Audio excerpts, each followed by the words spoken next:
You welcome everyone. And we're here with Too Much Is Never Enough with Jovi Sosa, and I also have Tina Ziegler. She has an amazing story of how she became an entrepreneur starting since 2014. So, Tina, can you tell us a little bit about why you took the steps to become an entrepreneur and what is your passion behind it all? Okay. Let me tell you my backstory. My backstory, I'm from Germany. I'm German. I was raised in Germany and by a very entrepreneurial dad, very dominant, and a perfectionist German mom, cleaning was the most important thing. So cleaning was more important than anything else. My dad was focused on the business, and that intrigued me. The cleaning I had to do, and I just, that's the kind of the dichotomy. You have the entrepreneurial mindset, but then you have the cleaning and you have to do the housekeeping and all those rules that set us back, especially in female, being female.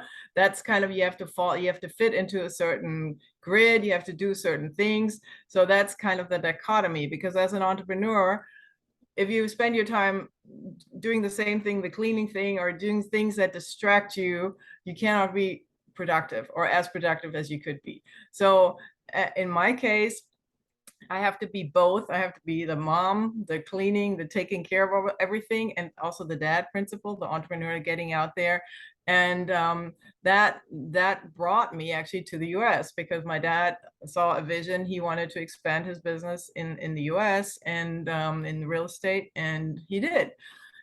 But I was kind of held back by this, oh no, I can't really go. So I wasn't really strong enough then. I was a teenager, but I knew the US, that's the freedom, also the freedom to do business and to freedom to live a life by design, to be in charge of my own life. That was my ultimate goal. But then in the early stages, I studied at UT Austin, so that was great. But then I went back to Germany. So something always pulled me back to Germany. And the main thing that kept me there was my corporate job.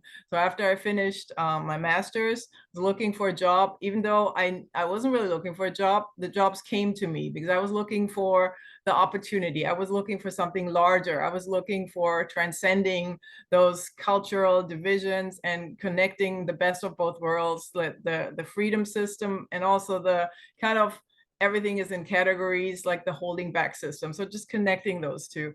Yeah, but then I got stuck in corporate for 24 years. Not really stuck, because I used the freedoms, the liberties, 8 weeks of paid vacation, which I spent over here. Every minute I spent here in the US. Also in my job, I traveled a lot to the US because I was dealing with talent. It was the film industry, so movie sets. That was Baywatch, Star Trek, Richard Chamberlain. So that's back in the 90s, the golden years of the 90s. And then also Cannes, the festivals, the movie sets, Berlin, because I worked out of Berlin. So I was traveling a lot, but I didn't really have a vision of having a family, because there was no time. I was always working as if I was independent, but I was working for a system and for a boss. And that kept me down. And of course, that was 90s, was also the Me Too time. If you were female, if you didn't do certain things, then you couldn't get up in the ladder. And it's the truth. I mean, yeah. And I didn't want to do certain things. So I was just like in the work mode all the time. And then as time progressed, I realized I want more. I can't just like waste my time in this corporate. So I thought, well, maybe, well, I didn't think, it just happened. I had my first son, and I had him here in the US, in McAllen. And because I wanted the best of both worlds for him and for me too, because it's like, maybe that's a way out of just, it was, and it's true, it was a way, slowly but surely, it was a way moving over here. I set my stake, I staked my claims over here. And then 2 years later, I had my second son. I was still working corporate. I was integrating everything, like working over there 24/7, then spending the vacation time over here, raising my family, taking care of my dad's business. My dad had diabetes. He was already getting sick. So he had diabetes for 40 years. So I was taking slack off of his back and going back and forth, back and forth. And then in 2014, my dad passed away. And for me, that was like the biggest wake up call. So like, I can't do this anymore. This is killing me, because I also, my health wasn't great. Mentally, I was not in a good state, and my mom and my family, they wanted to sell everything here in the US because they said, well, we don't need it, we hate the US anyway. And that's when I said, no way. So I made, like a decision. I'm moving over here. I'm taking care of my dad's dream, which was actually my dream, to expand over here, to live a different lifestyle, to live a freedom lifestyle. And so yeah, it took a while. The first couple of years were a little rough to also just like fight my family. And then eventually, but just like by being persistent, also finding the right people and the right systems to be an entrepreneur. Because as an entrepreneur, you always need to diversify, look at different ways to diversify. And I found the right kind of system that supports the diversify, and that is solid, and that's my ACN business. And with that, it complements my real estate, also my engagement to the community. It just like everything works together, and that's what I was looking for. It's like I have a lot of energy, but I also waste a lot of energy because I go too many ways. So I need to focus. And that's also a good advice for entrepreneurs, because we all get pulled so many different ways. And yeah, we want diversify. But if you diversify too much, then you lose yourself. So it has to be solid. You have to have the pillars in place, and you have to have the support system and a system, because without a system, there's chaos. And that's going back to my mom, I mean, the cleaning and all that, there is value in discipline and in having a system. Without discipline, you cannot get anywhere. So the cleaning, the structure, the discipline, that part is very important being an entrepreneur. But also like finding the right kind of system, the right kind of vehicle that you can utilize to get further, to get to that, to reach that goal, to design your own lifestyle, to be in charge and not have anybody else say. Talking about the difficulties of being an entrepreneur, one of the main difficulties is you have to rise above emotion, what other people think, because there's so many haters, there's so many people, like even in the family, in your space, in your friend space, they're your friends, they don't really support you. They steal your time. They take, they don't value what we have to give.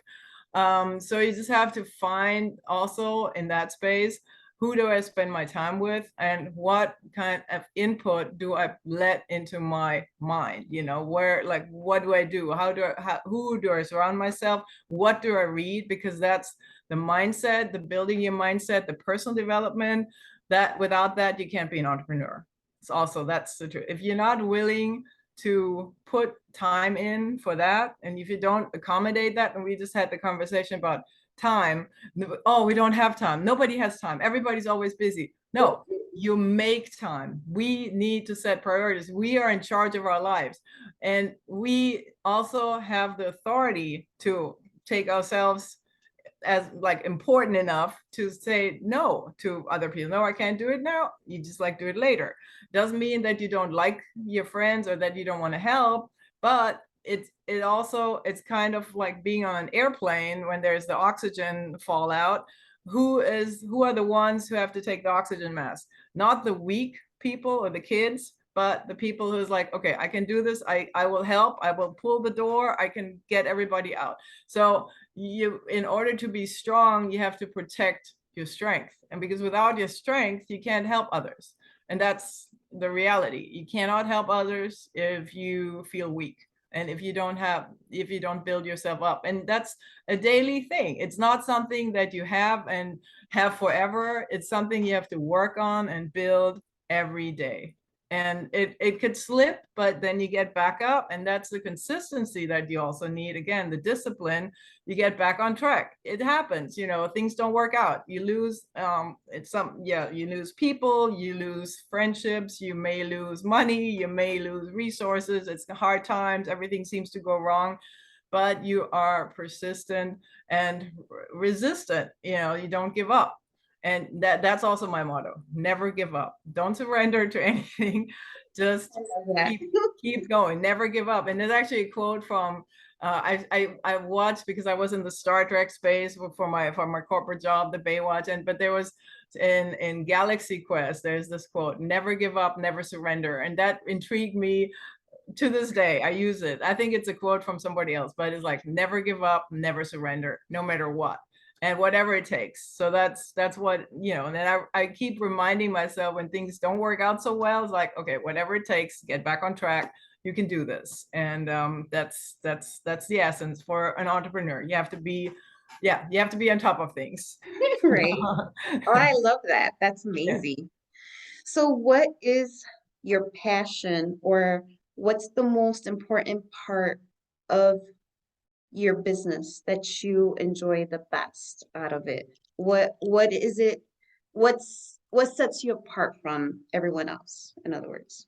Okay, the most important part, I would say, is that I'm there to support, to help, and to exchange energy, because I'm really into energy. It's not that I'm a healer or anything. I'm interested in all these topics, but I believe that you see energy. Sometimes people may have that energy, but then they're not strong enough. They don't realize that they have it. They don't believe in themselves.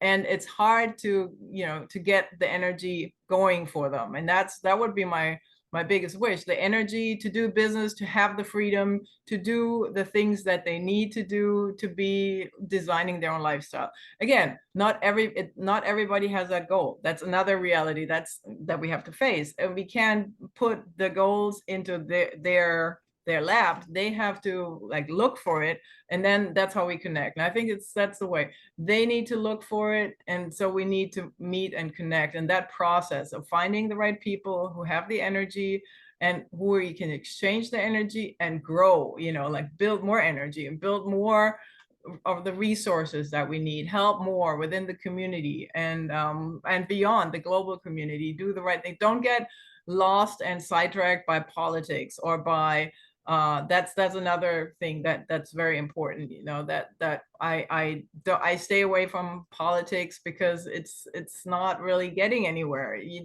don't get to the essence. The essence is the energy, how you connect and how you can grow. So I'm very, very committed to that, and also looking and helping to find that, to find those people that who like the people who are strong and who can make a difference, and we can make a difference together for the Oh, community. yes. I like that. I like that. Um, what else? Like, what's the roundabout? What's the last thing that you want the viewers to know about you and your business?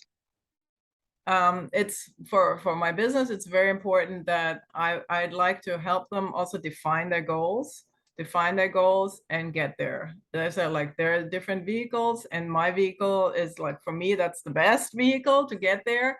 And that I invite everybody to get on that journey with me, to get in that vehicle and to get to that state, to that space where you can actually have the freedom. You have the freedom. You don't have to worry about money. You don't have to worry about those how am I going to pay my rent, the boss, all this. But because you're your own boss, you design your lifestyle, you take the freedom. It doesn't mean that you're lazy or that you can just like slack off. No, freedom means keeping the discipline and keeping healthy and taking care of yourself and taking care of others too. But again, if you don't take care of yourself, it's harder to take care of others. So we have to be strong, and that's why also, like, within the global community, the strong people help the people that don't, are for whatever reason can be there, can get there. But that's how a society, also like an ideal society and business, should work, so that there's support, and that way you uplift, and people may not even believe in themselves, will also, by example and by just being surrounded, will get there. And that's my goal, my vision and my mission in life. And whatever it takes to find the people, to help the people, and to work on myself to stay in that space, to be that and fulfill what I need to fulfill. I love it. So, you guys, this is what Tina's mission is. Her mission is to have the right people in place and to go from there. We're here to teach, support, and also build each other up with your dreams and goals. And like my grandmother would always say, every mind's their own world. So you have to make that decision to see where you see yourself and envision it as well. And Tina's here to support and guide a lot of people in the community, especially in the McAllen community and all over. She's traveling to Germany, to Europe, and comes back. And, you know, she's a busy woman. She has so much on her plate because we talked about it. We're in the same boat where we're like, okay, we have all this in our plate. And she knows how to do time management and take care of what she needs to take care of. Any other words that you want to add to this podcast? Okay.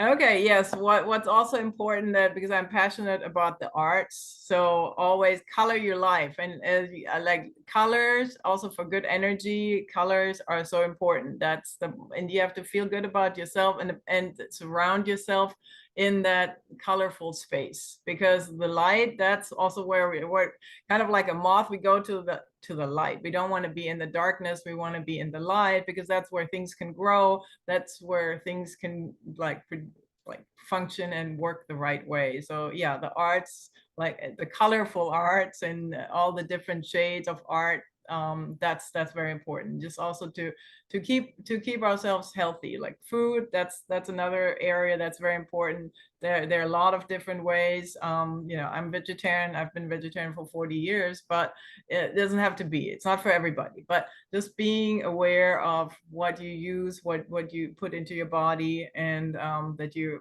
drink enough water. And so there are basic rules that you don't run yourself down, because again, you can't be strong and you can't be an entrepreneur and reach your dreams if you're sick. So that's why we are the doctors. We don't, like there are lots of doctors, but we are the doctors, and we need to like also take care of us in that respect. So that's my my advice. I love it. All right. Well, thank you so much for this opportunity that you gave me to speak with you, and for you to speak to the audience too, and let them know exactly what your mission is. This was an amazing interview. I really enjoyed it. I love your energy. You've always been so positive, and I just as a woman, it's just amazing to speak with you. Thank you. I so enjoy that. We share that energy, and again, we get more people to share and grow together, and that's how we do it. So, Absolutely. okay. All right. Thank you, All everyone. right. Have a great Like this bless. page. Sorry. Right. Go ahead. Go ahead. You go ahead. Page. And if you have any questions or any concerns, I'm also going to put the bio of Tina on the YouTube, and you can always reach out to her. And we'll go from there. All right. Thank you. Awesome. Thank you. Have a blessed weekend. Take You care. too. Bye.